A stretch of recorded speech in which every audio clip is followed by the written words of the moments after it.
It was almost midnight when Jack Harmon drove through the empty streets of New Metro City. Rain poured like endless silver threads dancing in the glow of the streetlights. His truck engine rumbled softly as he rubbed his tired eyes. Another long delivery shift was over, and all he wanted was to get home to his little boy, Eli. Jack was a widowed single dad. 2 years had passed since his wife, Mara, died in an accident. Since then, silence had filled their small apartment. The only sounds were Eli's laughter and Jack's old truck engine. As he turned into Bridge Street, something strange caught his eye. Under a flickering streetlight, a small figure knelt on the wet pavement. It looked like a child, but her skin shimmered faintly like moonlight. Jack slowed the truck, blinking through the rain. The figure looked up. 2 large glowing silver eyes met his. For a second, his heart stopped. The girl stood up shakily and stepped toward his headlights. Her voice trembled. "Please, help me," she whispered. "Please, human." "Bury my sister." Jack froze. He thought he must be dreaming. Then he saw her hands. She was holding something, a smaller, wrapped body soaked in rain. The sight hit him like a knife. He stepped out of the truck, rain soaking through his jacket. "Hey, kid, what are you talking about?" he said, his voice half shocked. The girl took a step back. Her eyes glowed brighter. She looked terrified. "They'll find me," she said. "Please help me hide her. She can't be taken again." Jack felt his pulse quicken. "Who's coming?" "What happened to your sister?" Before she could answer, a faint humming sound came from the distance. A dark shape moved between buildings, a black drone, red lights blinking as it scanned the street. The girl gasped and crouched behind a trash bin. "They found us!" she cried. Jack's instincts kicked in. Something about the drone, the way it hovered, the cold red light. It didn't look like anything from the city's police. He didn't know what was happening, but he knew one thing. That girl was in danger. "Get in the truck," he said quickly. The girl hesitated. "You'll die if they see you with me," Jack frowned. "Kid, I've already lost someone. I'm not losing you too." She stared at him for a second, then ran to the truck and climbed in, still clutching the small, wrapped body. Jack jumped in after her and slammed the door. The drone's beam swept across the street just as he started the engine. He hit the gas. The truck roared forward, tires splashing water. Behind them, the drone fired a flash of red light that hit the back of the vehicle. But Jack turned sharply into an alley, scraping the wall and breaking a mirror. "Hold on," he shouted. The girl clung to the seat, whispering something in a strange musical language. Her eyes glowed brighter, and for a second, the truck's dashboard lights flickered. Jack finally stopped near an old warehouse, panting. The drone was gone. The rain still poured, washing away the tension. He turned to the girl. "All right," he said. "Tell me what's going on." "Who are you?" She looked small and fragile, maybe 12 years old. Her skin had a soft silver tone and her hair shimmered like white smoke. "My name is Lyra," she said softly. "We came from the stars. My sister and I were hiding here. But humans found us. They wanted to take our light." Jack stared, confused. "Your light?" She nodded. "They use it for power. For money. My sister tried to protect me, and they killed her." Jack looked at the small bundle beside her. His stomach turned. "That's your sister?" Lyra's lips trembled. "Her name was Saren. She was all I had." For a moment, silence filled the truck. The rain tapped softly on the roof. Jack didn't know what to say. He looked at Lyra, her shaking hands, her frightened eyes, and suddenly he saw Eli in her. Lost. Afraid. He took a deep breath. "Lyra, I can't just bury someone in the city. It's dangerous. People will—" Lyra looked up suddenly, her voice desperate. "Please, I beg you." "She must rest under your earth, not in their hands. You have a kind face. I saw it in the stars." Jack felt something twist inside him. Those words and kind face reminded him of Mara. She used to say that. He rubbed his face and sighed. "All right, Lyra, we'll figure something out. But first you need to stay somewhere safe." She blinked, surprised. "You'll help me?" He nodded slowly. "Yeah, I'll help you." Lyra leaned back, tears mixing with rainwater on her cheeks. For the first time, she looked less afraid. As Jack drove away toward the edge of the city, he glanced at her through the mirror. The girl's silver eyes reflected the dashboard lights like small moons. In his heart, Jack knew his life had just changed forever. Behind them, far away, the black drone sent a signal to someone watching from the shadows. A cold voice whispered through a communicator. "Target found. The alien child is alive. Begin the hunt. Jack didn't know it yet, but by stopping for a strange, glowing girl in the rain, he had just declared war on something far bigger than he could imagine. The next morning, sunlight pushed weakly through the gray clouds of New Metro City. The world looked washed and tired, just like Jack Harmon. He hadn't slept all night. He sat at his kitchen table, staring at the strange girl eating toast quietly across from him. Her name was Lyra, and even in daylight she looked unreal. Skin faintly silver, eyes soft like molten glass. She held the bread awkwardly, as if she'd never eaten human food before. Jack's small apartment smelled of coffee and rain-soaked clothes. On the fridge hung a photo of his late wife, Mara, smiling, holding their son Eli when he was just a baby.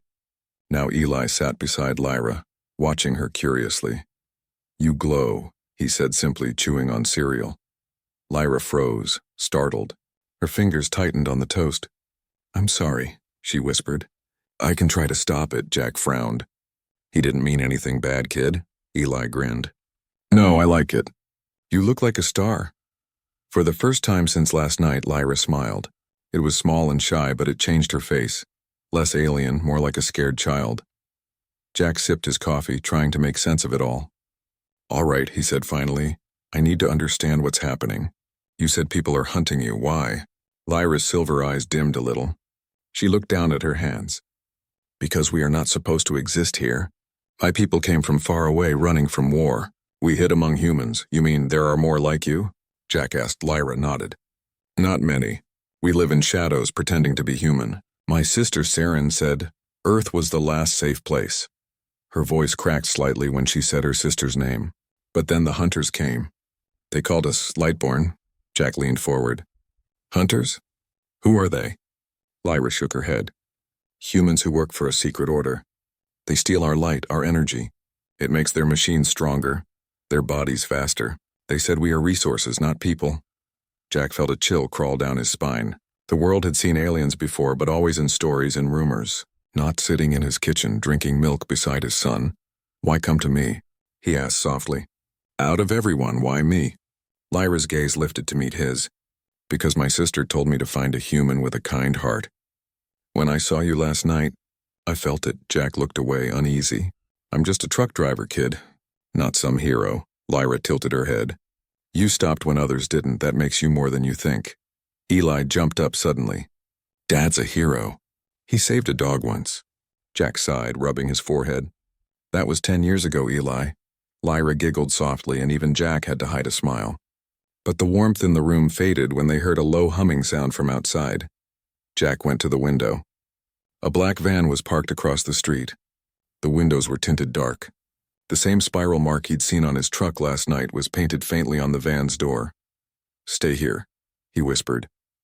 He stepped out quietly, pretending to throw away trash.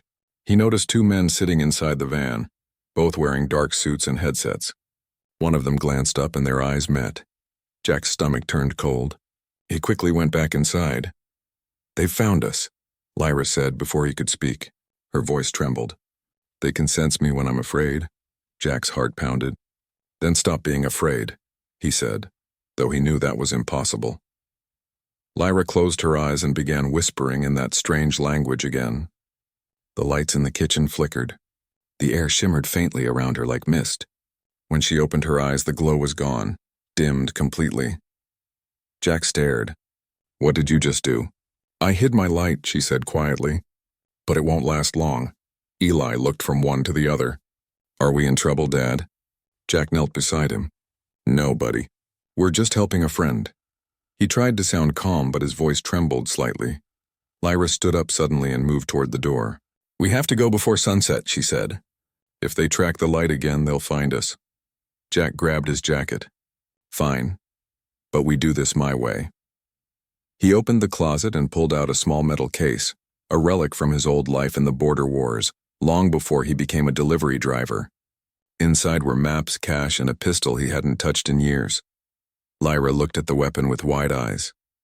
"You were a soldier?" "Once," Jack said. "I know how hunters think." Lyra's gaze softened. "Then maybe you were the one my sister saw. In her visions." Jack shook his head. "I don't believe in visions, kid. Just choices. Outside, thunder rumbled over the skyline. The city lights flickered like dying stars. As they packed and prepared to leave, Eli slipped a small toy rocket into Lyra's hands. "So you don't forget us," he said with a grin. Lyra smiled faintly. "I won't. And one day I'll show you the real ones up there." She pointed to the cloudy sky. "The stars that never stop watching." Jack looked at her, uncertain and uneasy, but deep inside, something old stirred, a feeling he hadn't known since Mara died. Hope. But far across the street, inside the black van, a voice crackled through the men's earpieces. "Confirmed signal spike. Subject is moving. Prepare for pursuit." And just like that, the hunt began again. Night had swallowed the city again. Cold wind slid through narrow streets as Jack Harmon drove his old truck through the outskirts, the tires crunching over gravel. Beside him, Lyra sat silently, her glowing eyes half closed, trying to stay calm. In the back seat, Eli slept with his small hands gripping his toy rocket. They had been on the road for hours. The rain had stopped, but the city behind them still glowed faintly like a dying ember. Jack's hands were tight on the wheel. Every turn of the road felt heavy. Finally, he pulled over near an old gas station that looked abandoned for years. The flickering sign read only, "Oh, we'll rest here," Jack said quietly. Lyra nodded and stepped out, her silver skin catching a faint reflection from the broken lights. She looked around nervously. "They are close," she murmured. "I can feel them," Jack frowned. "How close?" Lyra pointed at the sky. "They always find me through the light that lives inside. When I'm scared, it shines stronger. They follow that fear." Jack looked around carefully. Empty roads, silent buildings, no sign of life, at least not yet. He took Eli inside the gas station, laying him on an old couch in the corner. The air smelled of rust and dust. As Jack checked his gun, Lyra wandered toward the cracked mirror hanging on the wall. She looked at her reflection for a long moment. "Humans have soft faces," she whispered. "Yours carry sadness. But your child's, his light is pure." Jack looked up. "You see light?" Lyra nodded. "All beings have it. Some dim, some bright. The hunters lost theirs long ago. They feed on ours instead." Her words sent a chill through him. "Who are these hunters, really?" he asked. Lyra's voice was small. "They used to be human. Long ago, one of my kind shared her light to save a dying man. That light made him powerful but greedy. Now his followers steal it to live forever." Jack tried to process that. "So they're not government? Not soldiers?" She shook her head. "They are shadows with names erased. They mark what they hunt." Jack leaned back, thinking of the symbol on his truck, a spiral made of silver dust. He remembered touching it earlier and feeling a strange flash in his mind. "That mark, they left it on my vehicle," he said slowly. "When I touched it, I saw something. A flash of your sister." Lyra turned to him sharply. "You saw her?" "Yes," he said. "A woman running through fire." She turned to look at me and said, "Find the one with the kind heart." Then it was gone. Lyra stepped closer, eyes wide with emotion. "That was her, Saren. She reached you through the memory mark." Jack's pulse quickened. "That doesn't make sense." Lyra shook her head. "Our light leaves traces. If you touched their mark, it awakened her last memory inside you. She was trying to warn you." Suddenly, the air around them changed, heavy, electric. The lights in the gas station flickered. Lyra stiffened. "They're here." Jack grabbed his gun, running to the window. Down the road, headlights appeared, 3 black vehicles moving slowly. He cursed under his breath. "How do they keep finding us?" Lyra's voice was trembling now. "Because I'm afraid." Jack turned toward her. "Then stop being afraid." She stared at him, tears in her eyes. "You don't understand. Fear is what keeps my light alive." Outside, one of the black cars stopped. A man stepped out, tall, wearing a long, dark coat. His eyes glowed faintly red under the street lamp. He looked straight toward the gas station, even through the broken glass. Lyra gasped. "That's him. The first hunter." Jack's grip tightened around his gun. "Stay behind me." The man raised a small device and pressed a button. A high-pitched sound filled the air. The mirrors cracked. Lyra screamed, falling to her knees, clutching her head. Eli woke up, crying, "Dad, what's happening?" Jack fired a shot through the window. The man didn't even flinch. The bullet stopped midair, then fell to the ground, smoking. "Human," the man's cold voice echoed. You carry what doesn't belong to your kind. Hand her over and we will let you live. Jack stepped in front of Lyra. Not a chance. The hunter smiled faintly. Then you'll join your wife in the ground. Jack's breath caught. How do you know about her? But the man didn't answer. Instead, he lifted his hand, revealing a mark glowing on his palm. The same silver spiral. You were marked when you touched it, he said. Now wherever you go, we will find you. Jack fired again, aiming for the light on the man's hand. This time the shot hit. The hunter screamed as silver sparks burst from his palm, and the other vehicles began to move forward fast. Jack turned, grabbed Eli, and shouted, "Run!" Lyra stood shakily, eyes glowing bright again. I can buy us time, she said. But it will hurt. Before Jack could stop her, Lyra placed her hands on the floor. Her light exploded outward, cracking the tiles and blowing the windows open. The hunter's vehicle skidded to a halt as the ground trembled. Go, she screamed. Jack picked up Eli and ran for the truck. Lyra followed, weak and pale, collapsing into the seat. As they sped away, the gas station behind them burst into flames. Blue, silver, and white. Eli looked out the window, eyes wide. Dad, is she okay? Jack looked at Lyra. Her breathing was shallow, but her eyes still glowed faintly. She saved us, he whispered. But now they'll never stop.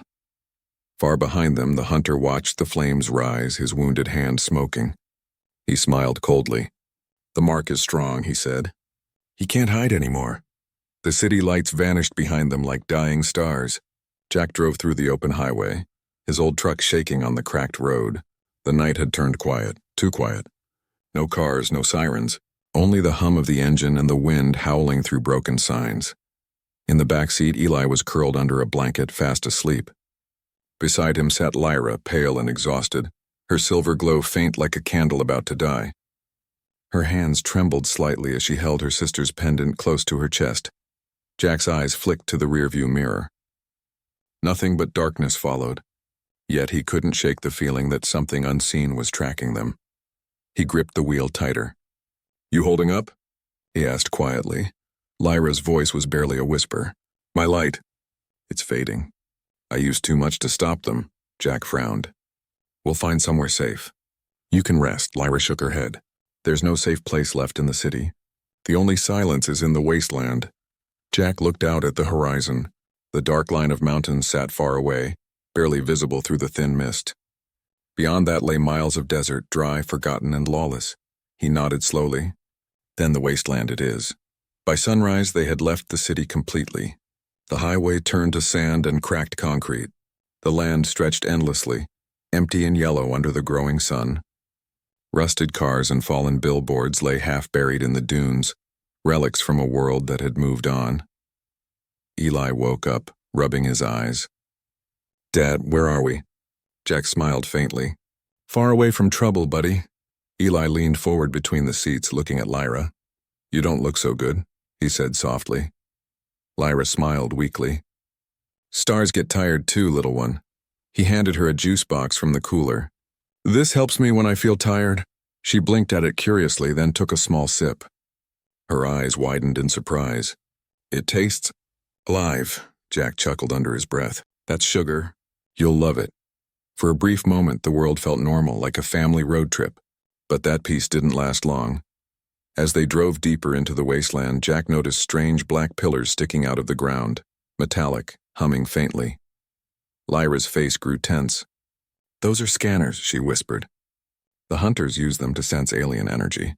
We must drive between their waves. Jack slowed down, studying their rhythm.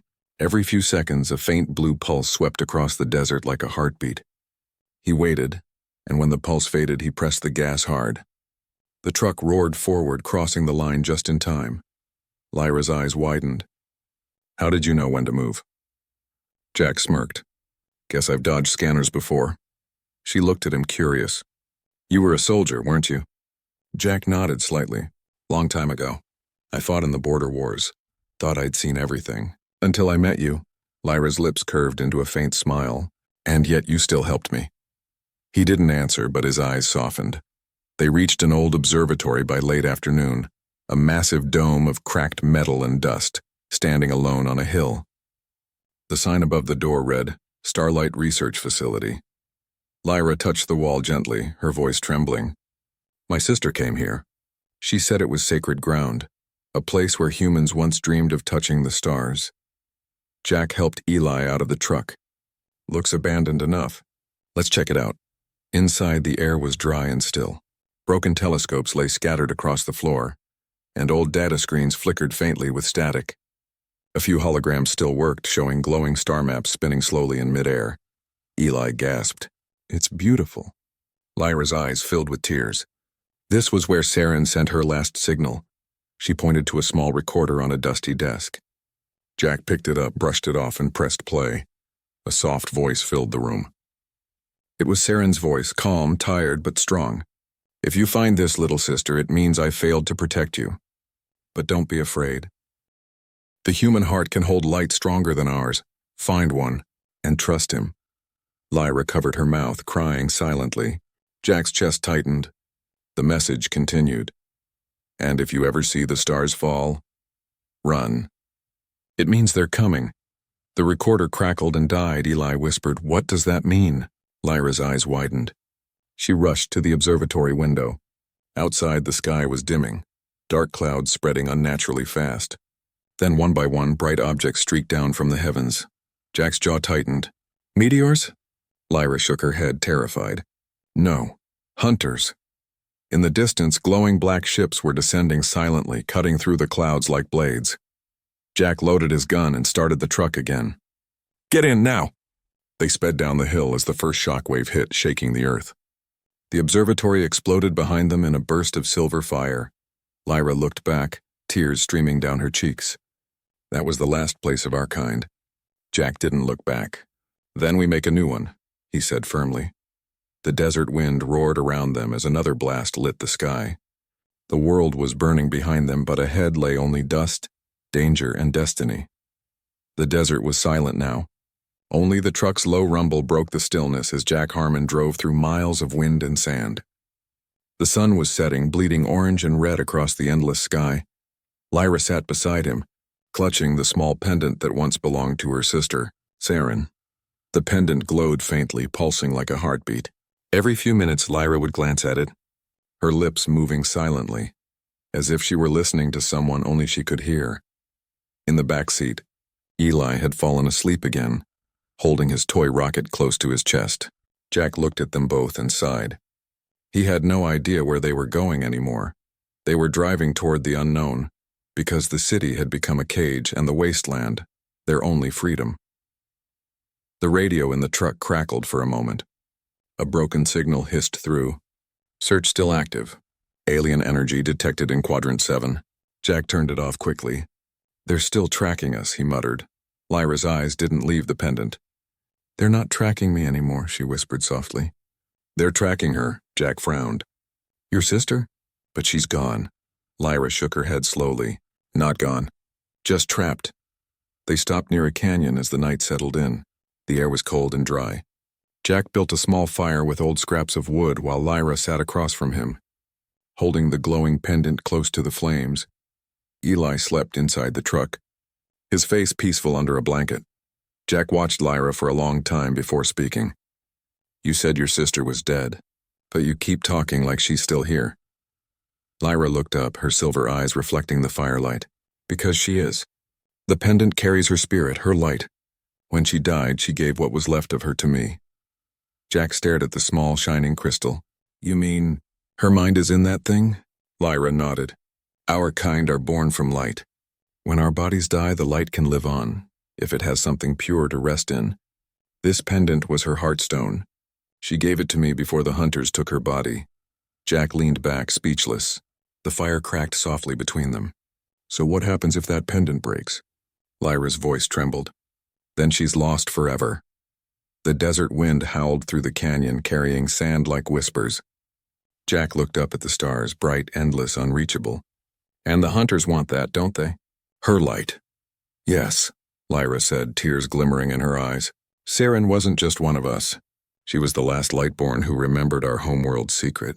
Her light holds the map back to where we came from. That's why they killed her. Jack rubbed his face. And now they'll come for you. Lyra looked at the pendant again. They already have. A faint humming sound echoed through the canyon. Jack stood up immediately, hand on his gun. The ground vibrated under his boots. "Drones," he said. Lyra's glow brightened and she shook her head. "No, something else." The air shimmered near the fire, forming a faint human shape made of light. Jack took a step back, but Lyra's expression softened. "Sister," she whispered. The glowing figure steadied. A soft, gentle voice filled the air. "Lyra, don't be afraid. The hunters are near. You must go to the burial grounds." Jack's jaw tightened. "Burial grounds? Out here?" Saren's voice turned toward him. "Yes, deep in the wasteland, a valley of old stars where my kind first touched earth. That is where my light must rest." Lyra's eyes filled with tears. "I thought I'd lost you forever." "You never did," the voice said. "But the longer I stay between worlds, the weaker I become." The image flickered. The wind grew stronger. Jack stepped forward. "Tell me how to help." "Bury the heartstone under the open sky," Saren's fading voice said. "If the hunters reach it first, they will use it to find the others. Promise me you won't let that happen." "I promise," Jack said firmly. The figure turned to Lyra one last time. "Little star, the human heart you found will lead you home." And then the light vanished, leaving only the fire's glow and the sound of Jack's heavy breathing. For a long moment, no one spoke. Then Lyra whispered, "She believed in you." Jack stared into the fire. "Then we'd better not let her down." Lyra smiled faintly, tears rolling down her silver cheeks. "You speak like one of us." He looked at her, eyes soft but determined. Maybe loss makes all hearts the same. Above them, the stars shimmered quietly. But in the far distance, red lights began to move, drones sweeping the horizon again. Jack poured dirt over the fire and whispered, "We move at dawn." Lyra clutched the pendant close. Its light pulsed once, slow and steady, like the beat of a living heart. The truth had changed everything. Saren wasn't gone. She was still guiding them. And the hunters were closer than ever. The desert night had never been so still. Not a sound, not a whisper. The wind had died, the stars hung silent, and the world seemed to hold its breath. Jack Harmon sat by the truck, loading his last few bullets. The small fire he'd built earlier had burned out, leaving only glowing coals. His hands were steady, but his heart was heavy. He knew they couldn't run anymore. Lyra sat nearby, holding her sister's glowing pendant close to her chest. The light inside it flickered softly, like a heartbeat fighting to stay alive. Her face was pale, her eyes dimmer than before. Eli was asleep inside the truck, clutching his toy rocket as if it were a shield. "They're coming, aren't they?" Jack asked quietly. Lyra nodded without looking up. "They're closer than you think." "The air feels heavy. That means their ships are near." Jack looked toward the dark horizon. In the distance, faint red lights blinked across the sky, slow, deliberate hunting. He stood up, dusting off his jacket. "Then this is where it ends." Lyra's eyes widened. "You can't fight them all." Jack smiled faintly. "You'd be surprised what a desperate dad can do." A low rumble spread across the desert like thunder. The ground trembled beneath them. From the horizon, black shapes appeared. 3 hunter craft, sleek and silent, gliding low above the sand.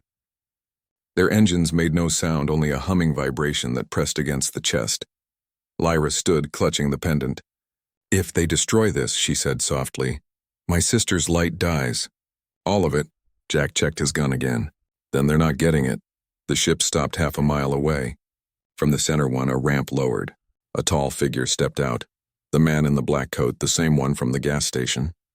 His wounded hand still smoked faintly from where Jack had shot it. The silver spiral on his palm glowed like fire. He began walking toward them, slow and calm, his coat whipping in the wind. Jack stepped forward, gun raised. "You've come a long way to pick a fight with a truck driver." The man smiled faintly. "You're not just a driver, Mr. Harmon, you were a soldier once. You know what it means to fight for something you love." "That's why you interest me." Jack's eyes narrowed. "You killed her sister. You chased her halfway across the desert. What could you possibly want?"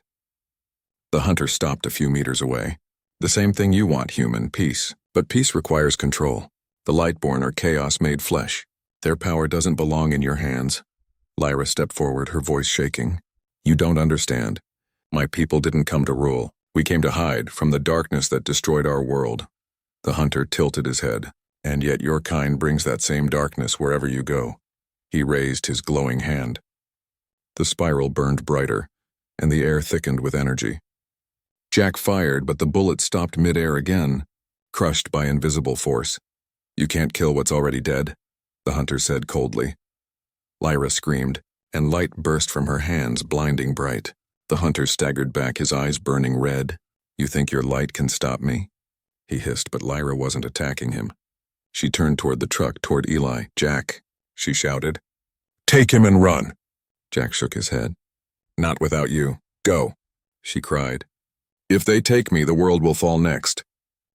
The hunter lunged forward, but Jack tackled him into the sand.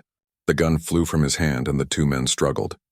The hunter was strong, inhumanly strong, but Jack fought with something deeper than strength: fury. He drove his knee into the man's chest and punched his wounded hand. The spiral flared, and the hunter screamed. "You don't know what you protect," he growled. Jack gritted his teeth. "I know enough." Behind them, Lyra knelt on the ground, pressing the pendant into the sand. Her eyes glowed brighter and brighter. "Saren," she whispered, "guide me." The ground began to shake. The sand cracked open, revealing faint blue veins of light deep beneath the earth, ancient energy sleeping under the desert. The hunter pushed Jack away and turned toward her. "Stop, if you open it, you'll burn yourself." Lyra ignored him. Tears streamed down her silver cheeks as she whispered a final word. "Rest." A wave of blinding light exploded outward, swallowing everything. The hunter's ship shattered mid-air. The man in the coat screamed as the mark on his hand melted away. Jack shielded Eli with his body as the wave passed over them. And then, silence. When the light faded, the night was still again. The air smelled like rain, though no clouds were above. The desert shimmered faintly, glowing where the energy had touched it. Jack opened his eyes and looked around. The hunters were gone. Their ships, nothing but smoke and dust. Lyra lay on the sand, motionless. The pendant was gone, buried deep beneath the earth where the light still pulsed softly. Jack ran to her, kneeling beside her small body. "Lyra, hey, come on. Stay with me." Her eyes fluttered open weakly. "She's free now," she whispered. "Saren is home." Jack's throat tightened. "You did it." Lyra smiled faintly, reaching out to touch his hand. "So did you, human. You showed me that hearts can shine too." Her light faded slowly, her hand slipping from his. Jack sat there in the quiet desert, holding her as the first pale light of dawn touched the horizon. Eli climbed out of the truck, rubbing his eyes. "Dad?" he asked softly. Jack looked at him, tears on his face. "She's gone, buddy. But she made it." Eli looked at the glowing sand and whispered, "She became a star." Jack nodded slowly. "Yeah," he said. "She did." The sun rose slowly over the wasteland, painting the desert gold. The sand glimmered like it remembered the light that had torn through it the night before. Every grain seemed alive, whispering the echoes of something sacred. Jack Harmon stood on the ridge, his boots half buried in the glowing dust. His shirt was torn, his arms scraped, but his eyes were calm now, quiet in a way they hadn't been in years. Beside him stood Eli, small and silent, holding a handful of silver sand. The boy's eyes were wide, full of both awe and sadness. "She's gone, isn't she?" Eli asked softly. Jack nodded. "Yeah, she's gone." But as he said the words, the ground beneath them shimmered faintly. Soft waves of light rolling across the dunes like breathing. "She's not really gone," Eli whispered. "She's here." Jack looked toward the spot where Lyra had fallen. The sand there was still warm and bright, shaped into a small mound. The pendant she carried, her sister's heartstone, was buried deep within it, sealed by her final burst of power. Jack knelt and ran his hand gently through the glowing sand. It hummed faintly beneath his palm, alive with quiet energy. He whispered, "Rest easy, little star." They worked through the morning, building a small cairn of stones over the mound. Eli helped, carrying pieces one by one. When they finished, the pile looked simple but beautiful, stones from the desert glowing faintly in the morning light. Jack placed something on top. Lyra's scarf, silver and frayed, the last thing she left behind. Eli stepped closer. "Will she see it?" "From the stars?" Jack smiled faintly. "If I know her, she already has." The boy sat down watching the sky. She said she'd show me the stars someday. Jack looked up too. The morning sky was still pale, but high above, one bright star refused to fade in the daylight. It shimmered faintly, blinking like it was trying to say goodbye. Maybe she just did, Jack said quietly. For a while, they sat in silence. The desert wind had softened, warm and gentle now, brushing across their faces like a whisper of thanks. Later that day, Jack and Eli began walking back to the truck. The world felt strange, peaceful but different. The air itself hummed softly. Every few steps, the sand would sparkle beneath their feet. As they reached the truck, Eli tugged on his father's sleeve. "Dad, look," Jack turned. Behind them, the cairn of stones was glowing brighter now, soft silver light spilling out and rising slowly into the air. The glow twisted into a faint figure, a shape made of starlight. It was Lyra. Her form was faint, her smile gentle. "Don't be afraid," her voice echoed soft as wind. Eli ran forward a few steps, eyes wide. "Lyra, you're okay." Lyra shook her head. "Not okay, little one, but free." She looked at Jack, her expression tender. "You kept your promise," Jack swallowed hard. "You kept yours too. You saved us." Lyra smiled sadly. "It was never about saving. It was about believing. Humans forget that hearts are made of the same light as stars." Eli's voice was small. "Will we ever see you again?" Lyra looked up toward the bright star above. "Every night," she said. "Just look up. I'll be there." The light around her began to rise higher, fading into the sky. As she vanished, her final words lingered in the air. "Guard your light, human. The universe watches the kind-hearted." And then she was gone. Only starlight remained. Jack stood there for a long time, staring at the sky. When he finally turned back to Eli, his voice was steady. "Come on, kiddo. We've got a long drive ahead." Eli climbed into the truck, still watching the horizon. "Where are we going now?" Jack smiled faintly. "Home. Or maybe wherever the stars lead." As the truck rumbled to life, the last of the silver light drifted into the wind, following them like a quiet guardian. Miles later, the sky turned crimson with sunset. Jack reached into his pocket and found something smooth and cold, a tiny crystal glowing faintly blue. He didn't remember picking it up. Eli leaned over. "What's that?" Jack smiled softly. "A gift from a friend." He set it on the dashboard. It pulsed gently in rhythm with the truck's hum, casting soft light across their faces. Eli grinned. "Looks like she's still riding with us," Jack nodded. "Yeah, she is." As they drove off into the horizon, the stars began to appear one by one, brighter than ever. And high above, a single star shimmered stronger than the rest, watching, glowing, and waiting for the next story to begin.